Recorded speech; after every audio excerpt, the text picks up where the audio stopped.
Hello everyone, and welcome to the Deeply Renegade podcast. My name is Molly, also known as the Deeply Renegade, and I'd like to welcome you guys to episode 178.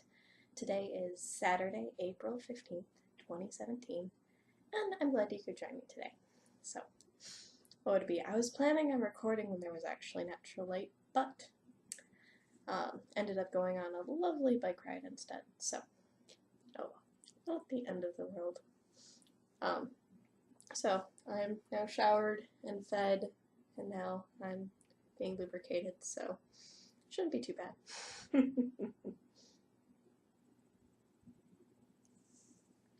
An interesting one, I know. What was it? It's, I'm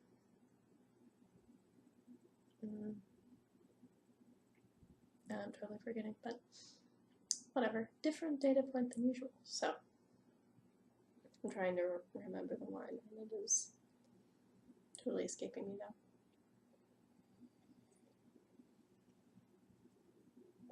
now. Oh well. Napa Valley. Honey, I don't know, whatever. So.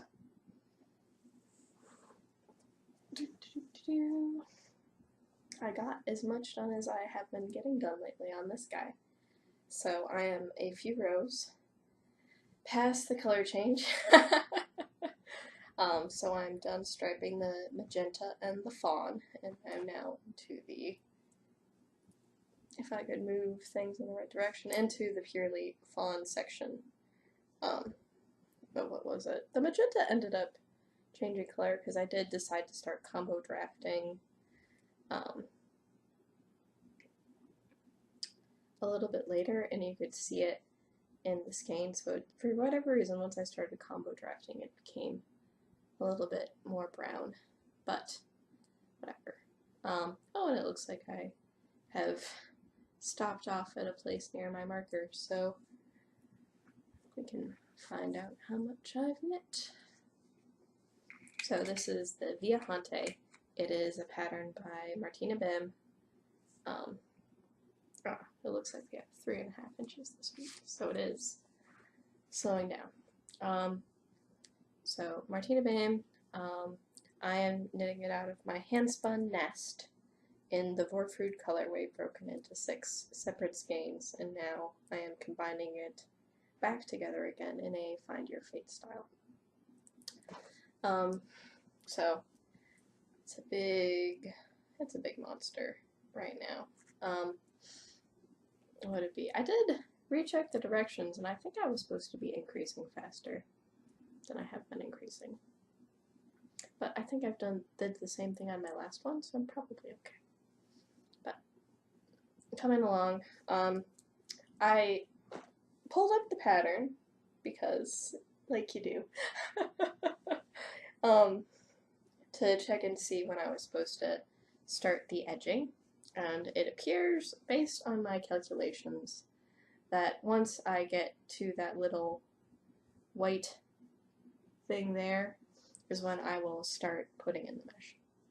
So, because waiting until I was done with it was a little bit too much, waiting till I was halfway was too little, doing it at the halfway point of this game was too much, but doing it once I started striping appeared to be right. So my original plan was to do it once I got done with the striping and only had the 3/4 of this skein to go, but I think the other option will in fact be better. So I'll go with it. It's all good. What would it be? So it's definitely quite a lot of shawl, though. So we are already bigger than my wingspan by this much. So quite a lot. But isn't that, like, I don't know, the lighting isn't really doing it very good justice, but it is. I've taken better pictures. If you follow me on Instagram, you can see that there are in fact better pictures of this project. What is it? I've actually lately started to do something where I'll actually like eat my lunch quickly and just sit outside and knit for a while because it's been glorious outside. Like today, the high was 80. It's pretty nice. I would be recording outside, but there's still a fish out there. We're getting closer to getting it out at least. I don't know. Just in time for the hot weather. This fish tank fills my back porch, so it's a lot of fish tank. So this project has been moving at the same rate it has been moving at for quite some time. So I find the odds poor that I could work any faster or any slower because it appears that I do 1 ounce a week. No matter what, so I just have to be accepting of this. So, oh well. Marker has been moved. Not that, I don't know, it's been funny, because it isn't like, whatever, other types of projects where, would it be? Because whatever, every week I come up and I say how far I was, which is a few rows past, like, whatever, I think it's been, this time it appears to be 4, but it's been 3 or 4 rows past whatever that transition point was, so, hoorah. So apparently I was supposed to be increasing on this a smidge faster, but I think it'll be okay. That may explain a lot, though. So, there's that. The other project that actually got a decent amount of love on it, I ended up pulling this out. I ended up going to knit night on Wednesday at the local yarn shop, because they're open later on Wednesdays, and managed to get, and then I also had this as my carry-around project for today, but this is the skew. I just finished all of the toe nonsense, and I am now going on the foot. And if we compare this to the other skew, what's nice is that it is actually a carbon copy. So I am now to the brown stripe, and that's nice that it's a carbon copy after all. So, yep, everything's lining up nicely. But it did get a decent amount of work, because before I was just in this region here, and it seemed to be languishing a little bit. So I got past, what is it? Whatever my roadblock was. But it didn't get a ton of love, just some love. More love than I think I gave it last week. But I'm now back into circulars again. So this is Skew by Lena Holden. I am knitting it out of String Theory Colorworks in the Ribby's Nigrim colorway, and it is a 75% BFL, 25% nylon base, which so far has been knitting up lovely. And I am knitting it up on zeros because I'm a masochist. And then I'm making modifications to the pattern so that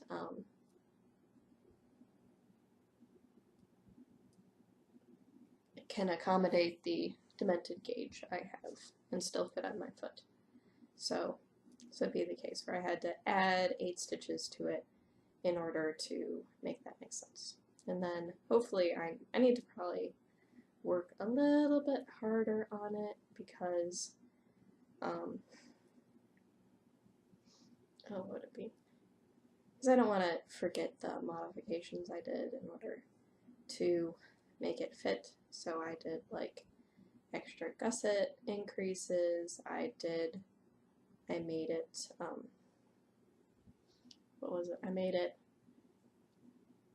I had to do more increases in order to accommodate the heel, and other such things. But it is delightful knitting. Would it be? I'm still in a stockinette and round sort of mood, so it's probably a good thing that these are my projects right now. There isn't room for anything complicated, I guess. What was it? I ended up getting some pretty, what was it? So, I just made it worse.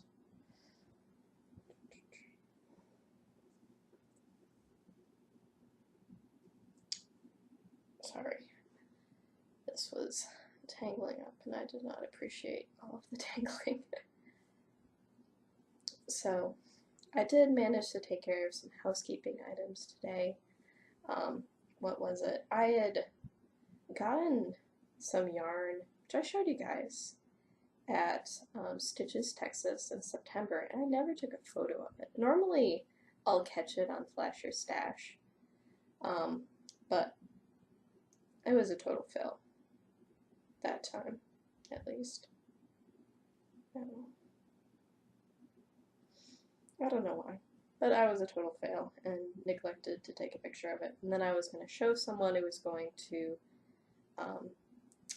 Stitches West, and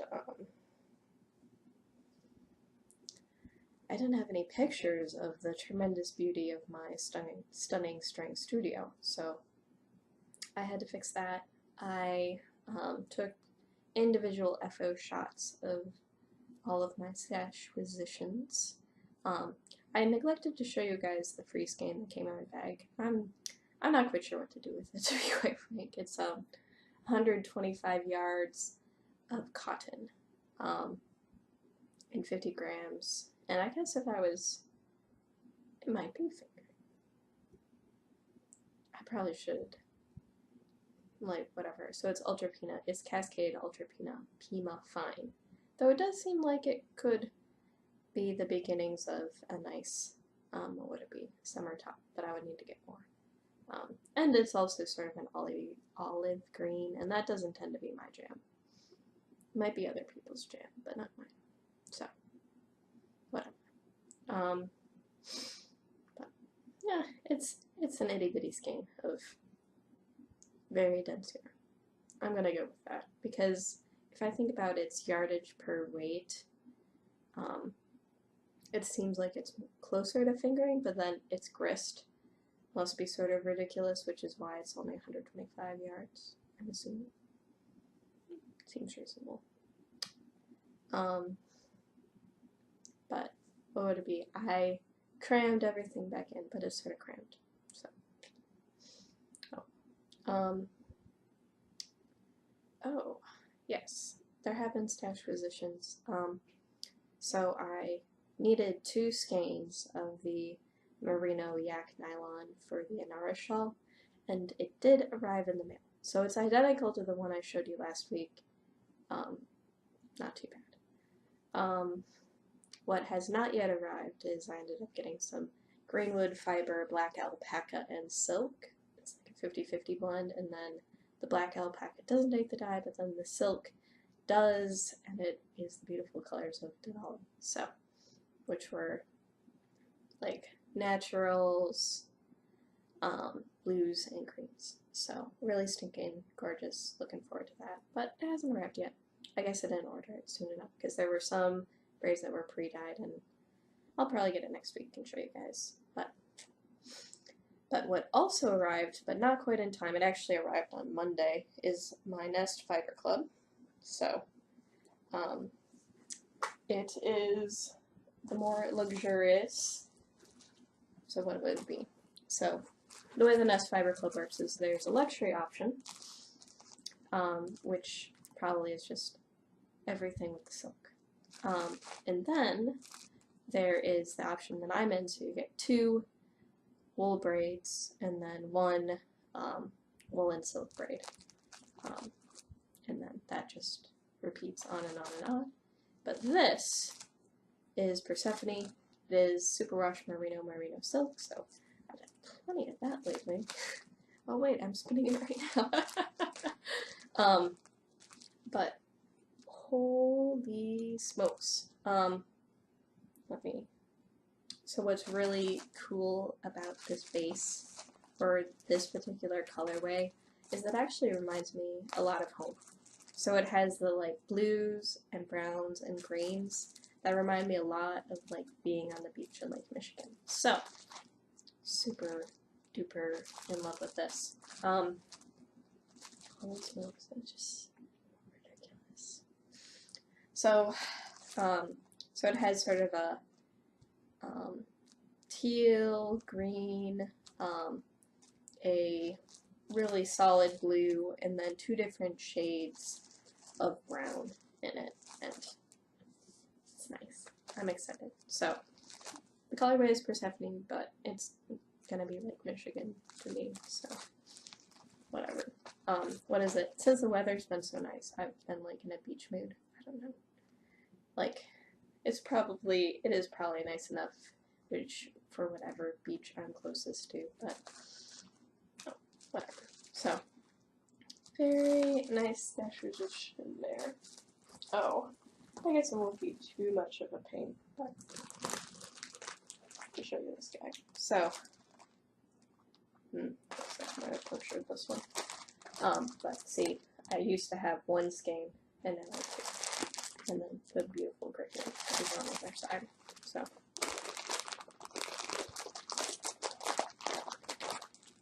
Maybe I haven't butchered it. Okay. We shall switch out some of here, but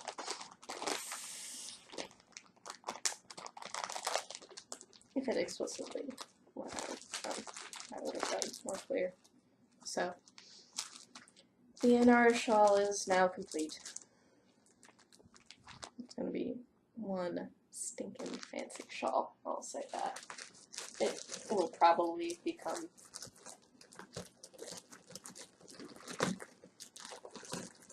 I wear it every day sort of scarf. It's gonna be sticking fine. But whatever. So it was still a little bit crazy, even though after Fiberfest, the one, I don't know, it'll be fine. Since I'm getting so far ahead on my spin to bin, I felt sort of justified getting a little bit more fiber.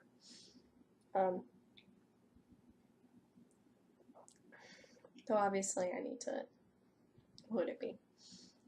So I may need to rejigger things on my shelves because it seems like things aren't quite working for me right now. As in, the containment area for handspun is about ready to explode.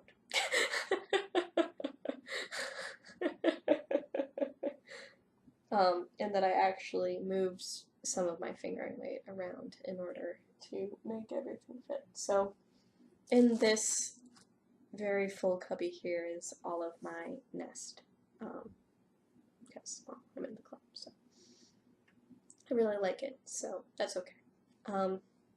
Then directly below it are all of my spin the bin fibers pulled out separately from the rest. Then this cubby here is full of my non-spin the bin fibers. What would it be? This cubby here with my cones of cotton is my non-wool mica fingering. I now have another shelf over there with non-wool mica fingering as well. My wool mica fingering, my wool mica lace, and other lace too, apparently. But it's pretty cramped full right now, so.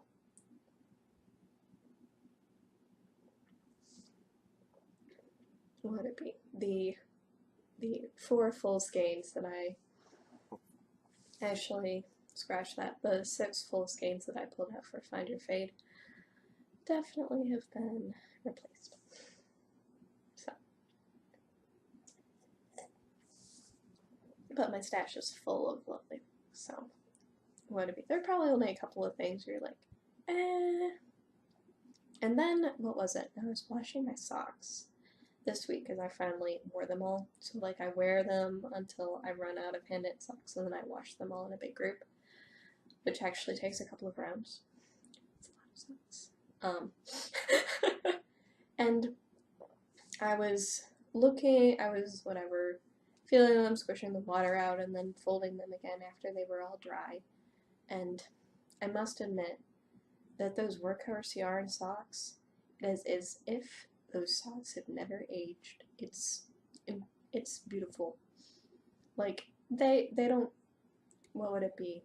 They feel the same that I knit them, they look the same that I knit them. Other yarns haven't necessarily kept up in the same way. Like my Lomisa, they're pretty close. I have a couple where the white spots in the colorway have taken up dye, so they don't quite look as perfect anymore. But like the other ones, I don't know. It's really impressive actually, like how those workhorse yarns have held up. So a couple of my heathen yarn area are in fact the workhorse yarns. So I probably, like, after working whatever, like when you have a direct comparison between them, it's like, oh my god. It is, like, it's not like those one yarns are that expensive, but it's amazing how well they hold up. So they were built for socks.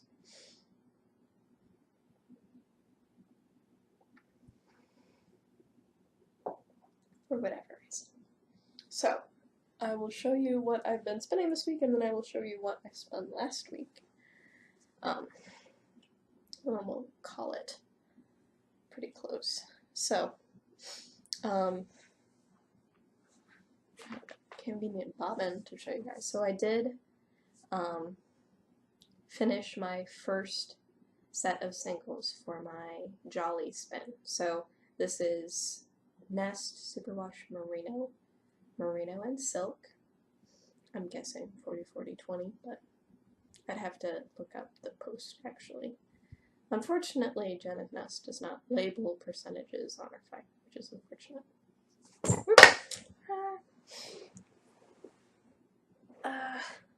I'd already recently called an episode Flying Bobbin, so.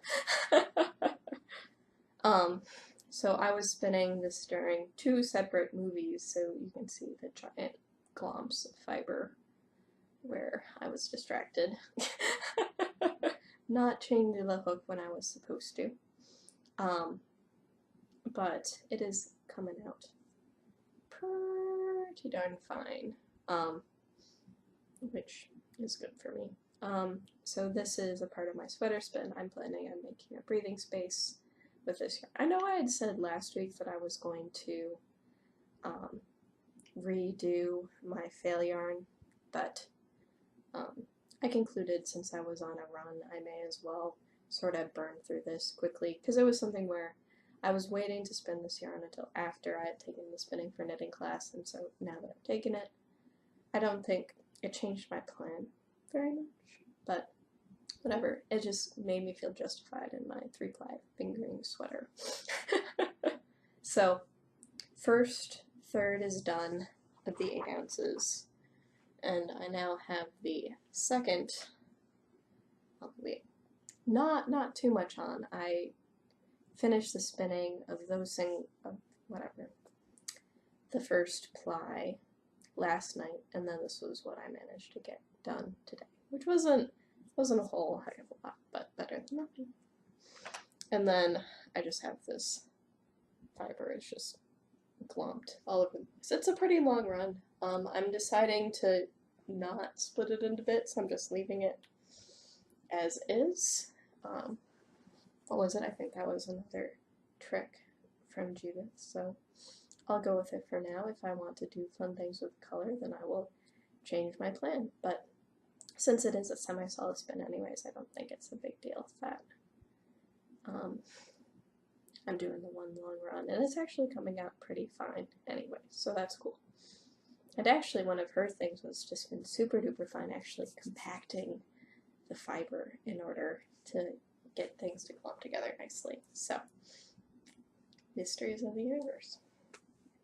So, speaking of Judith, what was it? So, this is some samples that I had, or some yarn to finish doing samples with here. So this is the Ashland Bay silk.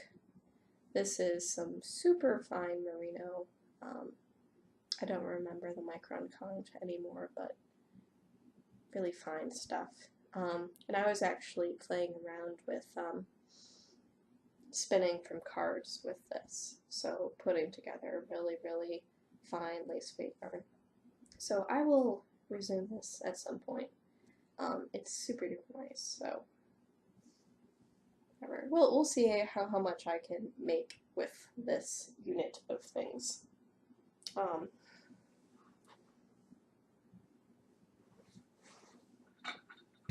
This bobbin has the singles that I've spun so far, so not very much in the way of singles. It's not like I am ludicrous either, but just looking at the plied bit, or this little bit that's plied back on itself, it might be cobweb actually. Two-ply cobweb. So I might be able to actually make something out of this particular sample. It could be lovely. So, whatever. So that is going to be a longer term thing. I'm still working on some of the leftovers from last Fiber Fest when I took the class with Abby Franklin. So that'll be slightly longer term. It's not like it's in my bin, but whatever. So I'll probably have to put it away somewhere. So I have a little bit of a Navajo Life sample, and that was just because I had too many singles, for lack of a better word. So this is BFL, which was like totally a delight to spin. And I just ended up doing a little chain play. Judith doesn't believe in chain play. She thinks it's the worst thing ever. Just about. Whatever. I'm still going to do it anyways, because I think it makes nice yarn. And JC Box told me it was okay, so I'll believe her. This is my 3-ply sample.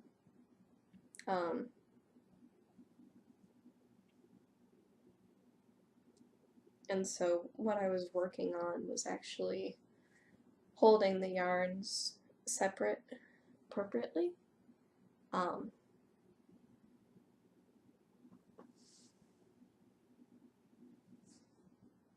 Yeah, because this is definitely my 2-ply sample.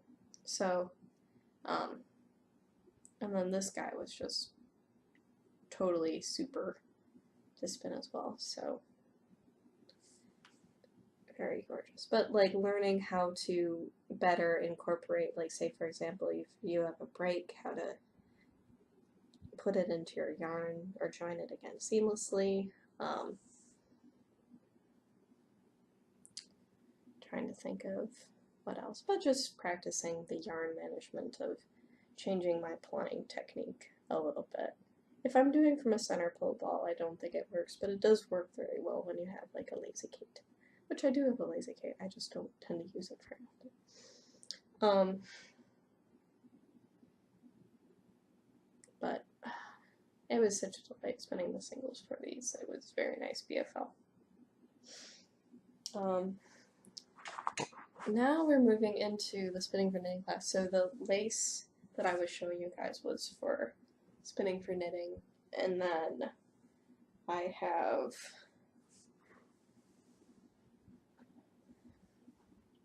what would it be? This guy is a 3-ply sweater yarn, and this is a blend of alpaca, merino, silk noil, and maybe a little bit of mohair in it, and it was roving. We were spinning it semi-worsted. It's just a fun, like you can see sort of here, like the little bit of speckle that's in it, and that's the silk noil coming through. actually did skein tie this one. The other thing was that it was a chance to practice spinning fluffy yarn and then plying tight. That's a lot of twists. So I'm curious. I haven't washed and thwacked this yet, but it's certainly very energized. It wasn't necessarily my best joining job ever, but it is a 3-ply. Very round, good structure, but apparently I am incapable of showing how peculiar and interesting this yarn is. So that was what it be. This would probably be entirely too warm for Texas, but yeah. So maybe a different sort of thing could work similarly, but really cool yarn. Then here is my sock sample. So I finished spinning this actually last week. It would be. So this was something that I was working on Monday, I think. I didn't count yardage on this bad boy, but it is a cable yarn that was made by combo drafting 5 different colors together. But it is very, very complicated looking. And I picked this reddish orange to give it a little pop. And I'm really happy with how that ended up turning out. So, unfortunately, that color isn't really turning out quite right, but you can sort of see how complicated it ended up being. So, the idea being that we have these 5 different, so we were holding 3 different colors of top, superwash merino top, in our hand, and then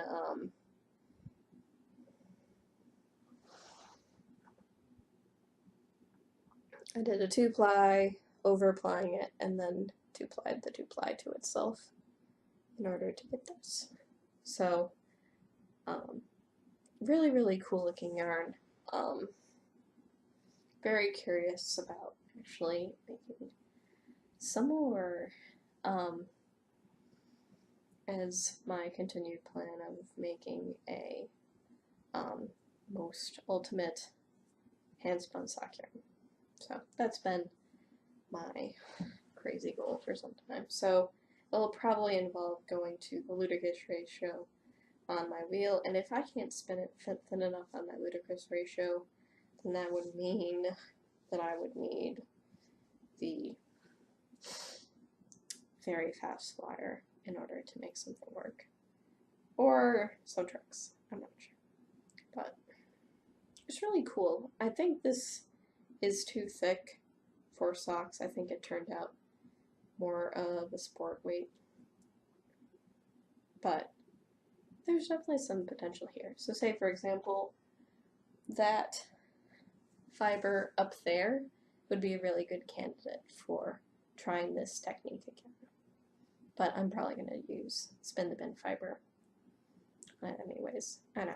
It's really fascinating how this ended up becoming yarn.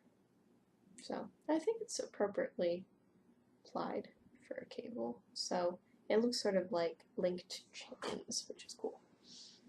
And the last little bit is just some of my sad singles, which I was having a rough time getting everything separate, so what I needed to do was spin on 3 different bobbins, and I didn't. So these are my sad sweater yarn singles. So I have a loosely plied 2-ply, and then my single as well. So just not quite the same, but like super duper fluffy and soft would it be? Because one of Judah's things was the spin fluffy soft singles and then ply the living daylights out of them if you want them to be hard bearing. So I will see how that goes. Okey-doke. So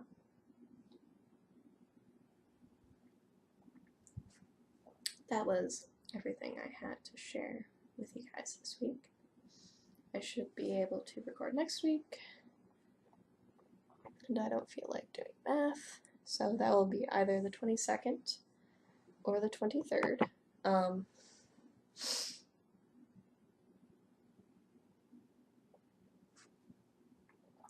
So we'll see whichever way that ends up going. Shouldn't be too crazy. Let's see. I think that is everything.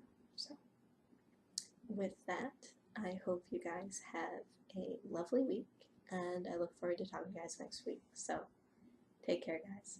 Oops. Bye-bye.